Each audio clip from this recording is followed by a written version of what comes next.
नमस्कार, आप सुन रहे हैं माही संदेश ट्यूसडे थॉट। सुनो कहानी विद रोहित कृष्णनंदन। आइए इस कहानी को आरंभ करते हैं। एक युवक संत के पास गया और संत के पास जाकर कहता है कि गुरुजी मैं बड़ा परेशान हूँ, क्योंकि छोटी सी नौकरी है, खुद का घर नहीं है, किराए पे रह रहा हूँ और कभी बीवी बच्चों को घुमाने नहीं लेके जाता क्योंकि इतने पैसे नहीं है मेरे पास।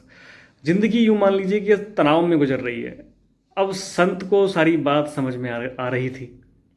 अब उन्होंने उस युवक को उस आश्रम के पीछे बने बगीचे में लेकर गए और युवक से कहा कि ये जो गुलाब के फूलों की कतार है, इसको ध्यान से देखो। इस पूरी लंबी कतार में से तुम्हें एक गुलाब का फूल चुनना है और उस गुलाब के फूल को मेरे पास लेकर आना है।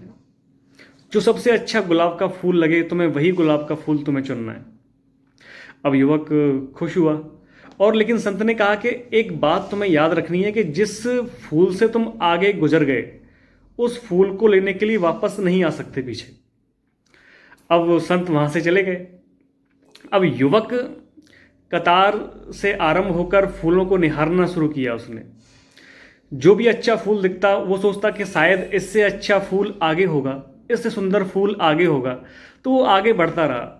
ऐसा करते करते वो आखिरी कतार में आ गया, जहां आखिरी सीमा खत्म हो रही थी फूल की कतार की। और जब आखिरी सीमा पर पहुंचा तो उसने देखा कि यहाँ तो मुरझाए हुए फूल हैं और जो इतने सुंदर फूल थे जिन्हें वो पीछे छोड़ चुका था अच्छा पाने की लालसा में, अब वो पीछे छूट चुके थे और वो पीछे भी वापस नहीं जा सकता था।